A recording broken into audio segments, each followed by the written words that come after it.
The story starts with a log home constructed in 1981 by its original owner, who had no building experience.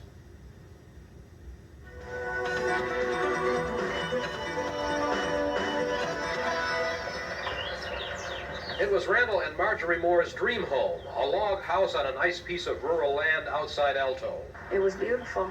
Look at it. It's beautiful. Everybody that comes here says, what a beautiful house. It's so cozy and so comfortable. On the surface, what was hidden left the Moores with 3 years of legal bills, tension, and tears. The builders, 3 men stood in front of me and told me that we'd be better off to bulldoze the house than to try to fix the incredible amount of things that were wrong with it. And at that point, my whole world was jerked out from under me. The Moores moved into their new home in March of 1994. May or June, that's when we started noticing problems. And documenting them on home video. It's raining outside, and you can see the water pouring down our wall. It's rained for the last 3 days, and this is what we go through when it rains. As you can see, standing nice water. Several experts found that the Moores' home had serious structural problems. Another nice rotten timber right here. Drive a screwdriver right into it. Dry rot. The Moores' house was rotting around them. Basically, we asked all the questions you would expect a buyer to ask. The answer from the inspector, the sellers, and their real estate agent, Bonnie Kaminga, was that the house was okay. So I took her word for that, the inspector's word for that the house checked out all right, and the seller's disclosure that checked out everything fine. Nobody told them about this inspection report written 6 months earlier. It had already killed a previous sale. James Rogers says in a sworn statement that he backed out of the deal because inspectors he hired found various structural problems requiring major repairs.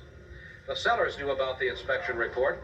Real estate agent Kaminga had a copy of it in her files, but there was no hint of it in the seller's disclosure statement that by law should report defects in the property.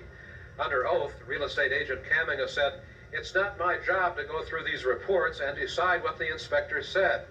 I can't determine what this inspector meant by his little marks." The Moores hired their own inspector, but Carl Aldrich was also in the dark about the previous inspection and missed the structural problems in his review.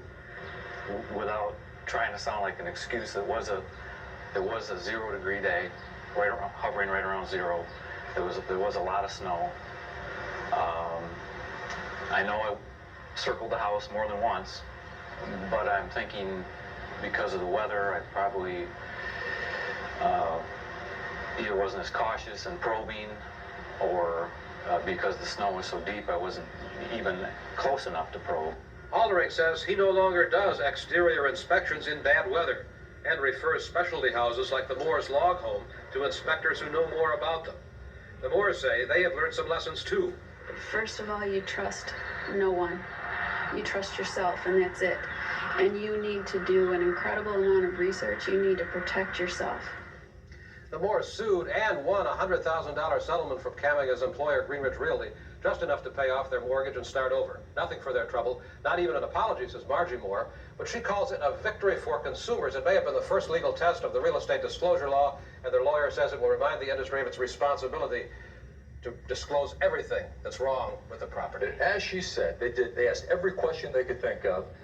What can a prospective homeowner do to protect himself? Well, the Moores say that the next time that they buy a house, they will get all the complex legal documents a week before they have to sign them, have a lawyer check them, even a builder inspect the house. Realtors and builders are licensed, but not home inspectors, and they don't have to carry liability insurance. The Moores did win a $200,000 judgment against their inspector, but probably can't collect. That might be different if he was insured. Retired State Representative Walt DeLange says he had reduced a licensing bill a few years ago, but because of anti-regulation feeling in Lansing, it didn't go anyplace. Didn't even get out of committee.